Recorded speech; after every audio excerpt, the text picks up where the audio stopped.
বাংলার একজন ভাইরাল প্রাণী, তার নামটা সম্ভবত প্রতিবাদী টুম্পা। তো গত কয়েকদিন আগে আমি তার যখন একটা ভিডিও আমার সামনে আসলো, তখন সেই ভিডিও থ্রু আমি যখন তার পেজে গিয়ে দেখলাম, তো প্রায় প্রত্যেকটা ভিডিওতে সে ব্যবহার করছে একটা শব্দ, যেটা হচ্ছে জিহাদির বাচ্চা। প্রত্যেকটা ভিডিওতে সেই শব্দটা ব্যবহার করছে, এই জিহাদির বাচ্চা, এই জিহাদির বাচ্চা দেখে যা, এই যে ইত্যাদি ইত্যাদি বিষয়। তো আমি শুধু তাকে একটা কথাই বলতে চাই যে দিদি, তোমার যদি সামান্যটুকু একটু যদি জ্ঞান থাকতো, তাহলে তুমি এই শব্দটা নির্দিষ্ট একটা কমিউনিটিকে মানে লক্ষ্য করে ব্যবহার করতে না। কারণ আমার যেটা মনে হচ্ছে যে তোমার হয়তো পড়াশোনার দিক থেকে যা হোক না কেন, তোমার জ্ঞানের খুব অভাব রয়েছে।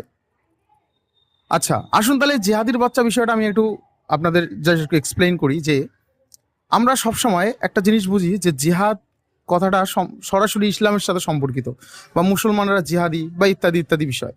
কিন্তু আপনাদের একটা জিনিস ভাবা উচিত যে প্রত্যেকটা জিনিসের একটা করে শাব্দিক অর্থ থাকে। অর্থাৎ আপনারা ভালো করে গুগলে গিয়ে বা যেখানে কোনো জায়গায় গিয়ে দেখবেন যে জিহাদ শব্দটা, এটার মানে ইসলামের সাথে সরাসরি সম্পর্কিত কোনো কথা নয়। এটা হচ্ছে একটা আরবি শব্দ, এবং যার অর্থ হচ্ছে কোনো কাজকে সফল করার জন্য যে প্রাণপণ প্রচেষ্টা, সেই প্রচেষ্টাকে আরবিতে বলা হয় জিহাদ। তাহলে সেই সূত্রে আমি যদি দেখি, তাহলে টুম্পা দিদি তুমি তো একটা জিহাদি। আমি যদি বলতে যাই তাহলে তুমিও জিহাদি। আমরা যারা আমাদের যে কোনো কাজের ক্ষেত্রে আমরা প্রচেষ্টা করি না কেন, আমরা যারা যে ভালো স্টুডেন্ট, যে ভালো করে পড়াশোনা করার চেষ্টা করে, সেও জিহাদি। আর তুমি তো এক নম্বরে জিহাদি। কেননা কারণ তুমি তোমার কন্টেন্টগুলোকে, তুমি তোমার ভিডিওগুলোকে বেশি পরিমাণ ভিউজের জন্য, বেশি লাইকের জন্য, বেশি পপুলার হওয়ার জন্য তুমি যে প্রচেষ্টা করছো, সেই প্রচেষ্টা অনুযায়ী তুমিও জেহাদি। তাহলে আমিও তোমাকে বলতে পারি যে জেহাদির বাচ্চা, বলতে পারি তো নাকি?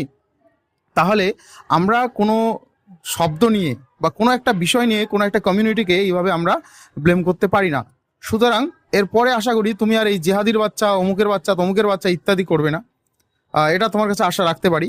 এবং সবাইকে আমি একটা কথা বলতে চাই যে আমরা শুধুমাত্র কিছু শব্দ নিয়ে, কোনো একটা কিছু মানুষকে নিয়ে আমরা একটা পুরো কমিউনিটিকে আমরা ব্লেম করি, এটা কিন্তু আমাদের ঠিক না। কারণ সবার মধ্যে ভালো খারাপ দুটো জিনিস আছে। এখন যদি আপনারা ইসলামের ব্যাপারে কিছু জানতে চান, তাহলে আমি পরবর্তী ভিডিওতে আমি ইসলামের একটা ডিটেলস একটা ভিডিও দেবো যে ইসলাম আসলে কি বলে। ঠিক আছে? তা এই ভিডিওটা আজকের এই পর্যন্ত ছিল, যে তাকে একটা উত্তর দেওয়ার ছিল যে জিহাদ শব্দটা আসলে কোনো মানুষের সাথে সম্পর্কিত নয়। এটা হচ্ছে একটা শব্দ যা মানুষের চেষ্টাকে বোঝায়। তাহলে আশা করি বুঝতে পেরেছেন।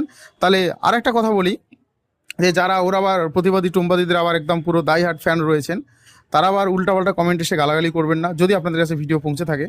তো ঠিক আছে, দেখাবার একটা নতুন ভিডিওতে। ভালো থাকবেন, সুস্থ থাকবেন, বাই বাই।